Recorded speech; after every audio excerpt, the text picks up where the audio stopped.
ஏற்கனவே முதல்ல உங்கள் எல்லாருக்கும் வணக்கம். ஏற்கனவே ஒன்றிய அரசினுடைய நிதிநிலை அறிக்கையொட்டி ஒரு நீண்ட அறிக்கை கொடுத்துருக்குறேன். அதை ஒட்டி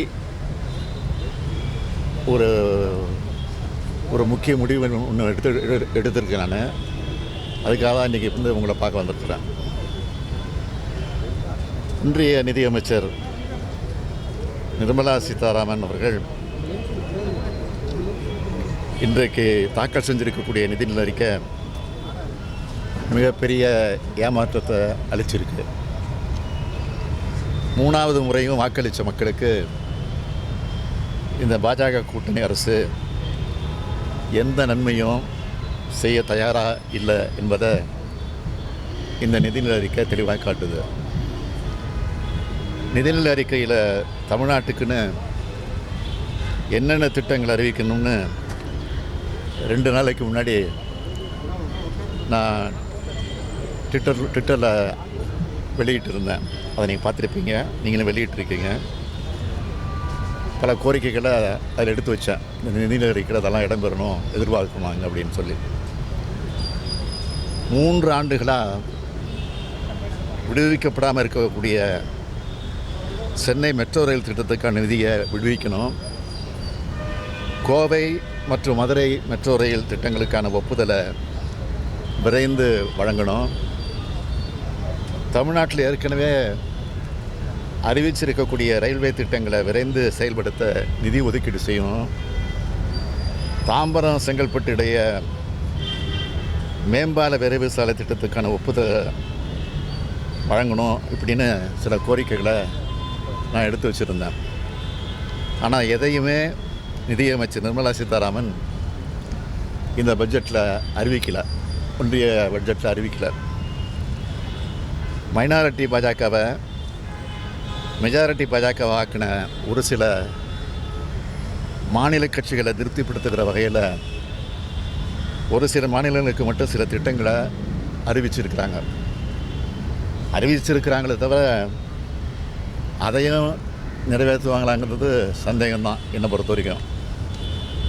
எப்படி தமிழ்நாட்டுக்கு மெட்ரோ ரயில் திட்டம்னு அறிவிச்சுட்டு நிதி ஒதுக்காமல் இன்றைக்கி வரைக்கும் ஏமாற்றிட்டு இருக்காங்களோ, அதே மாதிரி அந்த மாநிலங்களுக்கும் எதிர்காலத்தில் நடக்காது என்பதற்கு எந்த உத்தரவாதமும் கிடையாது. தமிழ்நாடு 2 மிகப்பெரிய பேரிடரை சந்திச்சுது, உங்களுக்கெல்லாம் தெரியும். 37,000 கோடி ரூபாய் வரை இழப்பீடு கேட்டிருந்தோம், தொடர்ந்து வலியுறுத்தி கேட்டுக்கிட்டே இருந்தோம். ஆனால் இதுவரை 276 கோடி ரூபாய் தான் கொடுத்துருக்குறாங்க.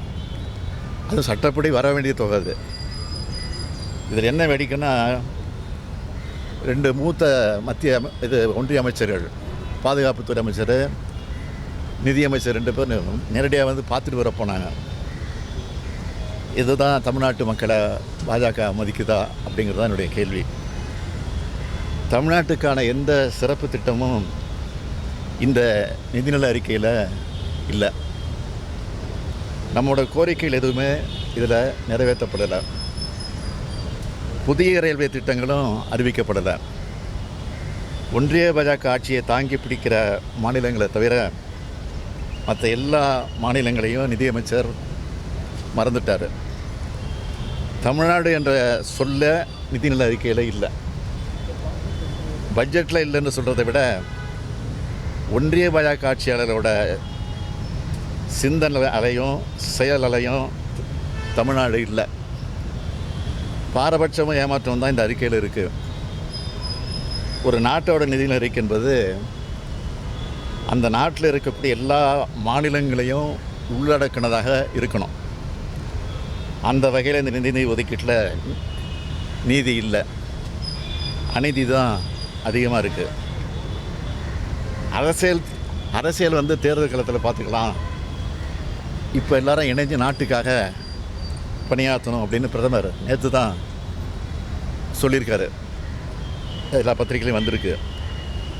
ஆனால் நேற்று அவர் சொன்னதுக்கு எதிராக இன்றைக்கி அவருடைய அரசினுடைய நிதிநிலை அறிக்கை அமைஞ்சிருக்கு. வாக்களித்தவங்களுக்கு மட்டும் இல்லை, வாக்களிக்காதவங்களுக்கும் நன்மைகளை செய்கிறது தான் ஒரு சிறந்த அரசுன்னு நான் தொடர்ந்து சொல்லிகிட்டு இருக்கேன். அப்படித்தான் தமிழ்நாடோட அரசோட செயல்பாடுகள்லாம் இருக்குது. இதை பார்த்தாவது ஒன்றிய அரசு தன்னோட போக்கை மாற்றிக்கணும்னு கேட்டுக்கிறேன்.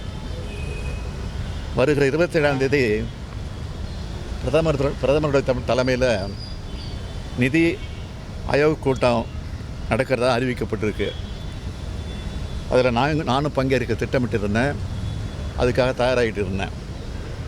ஆனால் நிதிநிலை அறிக்கையில் தமிழ்நாடு ஒட்டுமொத்தமாக புறக்கணிக்கப்பட்டிருக்கிறதை கண்டிக்கிற வகையில் அந்த கூட்டத்தில் பங்கேற்க வேண்டாம்னு நான் முடிவெடுத்திருக்கிறேன். அதை புறக்கணிக்க போகிறேன்.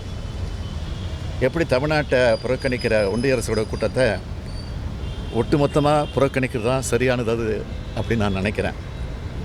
தமிழ்நாட்டோட தேவைகள், உரிமைகள் நிலைநாட்ட மக்கள் மன்றத்தில் தொடர்ந்து நாங்கள் போராடுவோம். நாளைய தினம் நம்முடைய எம்பிக்கள்லாம் டெல்லியில் போராட்டம் நடத்த போகிறாங்க அப்படின்னு செய்தி வந்திருக்கு. அதுக்கு நாங்கள் அனுமதியும் கொடுத்துருக்கோம். வணக்கம். 40க்கு 40 வச்சு தான் தமிழ்நாடு புறக்கணிக்கப்படுவதற்கான காரணம்னு நினைக்கிறீங்க? தமிழ்நாட்டு மக்கள் மேலே அவ்வளோ ஆத்திரத்தில் இருக்காங்க. அவங்க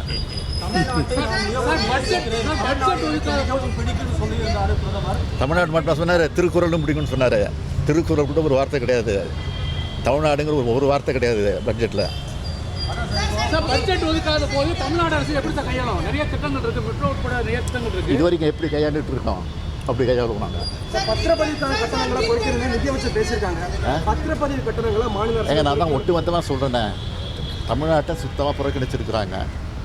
புறக்கணிச்சிருக்க காரணத்தினால தான் நான் அந்த பிரதமர் கூட்டுற அனைத்து முதலமைச்சர் கூட்டத்தை புறக்கணிக்க போகிறேன். அதுதான்.